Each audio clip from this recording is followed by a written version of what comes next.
শুভ সন্ধ্যা। হরে কৃষ্ণ, রাধে রাধে। তোমরা সবাই কেমন আছো? আশা করি ভালো আছো, আর আমিও অনেক ভালো আছি। তো তোমাদেরকে আমি কাল বলেছিলাম গোপুর কিছু জিনিস তোমাদের সঙ্গে আমি শেয়ার করব। তো আজ চলে আসলাম গোপু সোনার জুয়েলারি তোমাদের সঙ্গে শেয়ার করতে।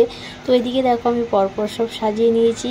গোপু সোনার কোন গলার সেটটা ভালো লাগছে অবশ্যই কমেন্ট করে জানিও। আর এদিকে দেখো চুড়ির কালেকশান, চুড়ির মধ্যে কোন চুড়িটা সব থেকে তোমাদের বেস্ট লেগেছে সেটাও আমাকে কমেন্ট করে জানিও।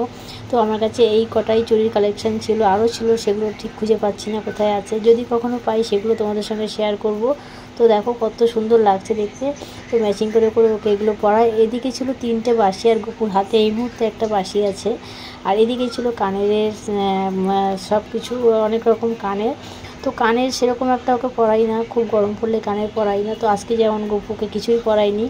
তো এদিকে আছে মুকুটের কালেকশান। মুকুটগুলো কেমন লাগছে তোমরা অবশ্যই জানিও কিন্তু। আর গোপু সোনাকে কোন ড্রেসে কোন কালারের মুকুটে সবথেকে তোমাদের পছন্দ হয় সেটাও তোমরা জানিও। আর যদি কোনো ভুল হয়ে থাকে ভিডিওতে প্লিজ তোমরা সবাই একটুখানি শেয়ার করে আমাকে ক্ষমা করে দিও। আর যদি আমার ভিডিওটা ভালো লাগে একটু শেয়ার করে দিও। তো এদিকে দেখো, আর এটা ছিল হচ্ছে চিরুনি আয়না। গোপু সোনার আমি আগের বছরই পুজোর সময় মেলা থেকে কিনে দিয়েছিলাম, খুব সুন্দর পিঙ্ক কালারের। তো এটা দিয়ে মাঝে মাঝে ওকে আমি সাজিয়ে ওকে দেখাই। তো এদিকে দেখো আমরা যেমন সেজে আয়না দেখি, ও সেজে আয়না দেখবে না। তো খুব সুন্দর, এটা আমার খুব পছন্দ হয়েছে। আর এদিকে ছিল চুলের কালেকশান। ওর চুলের সেরকম একটা কালেকশান নেই, 3-4টে চুল আছে ওর। তো এইটা হচ্ছে কদিন আগে কেনা হয়েছিল, এটা হচ্ছে তার আগে, এটা অনেক পুরনো। সব থেকে ফার্স্ট যে চুলটা এটা হচ্ছে, এটা তোমাদেরকে আমি দেখাচ্ছি, এই যে এইটা যেটা এখন আমার হাতে আছে, এটা হচ্ছে সবার প্রথম। তো এই কটাই আছে গোপু সোনার চুলের কালেকশান, বেশি একটা নেই।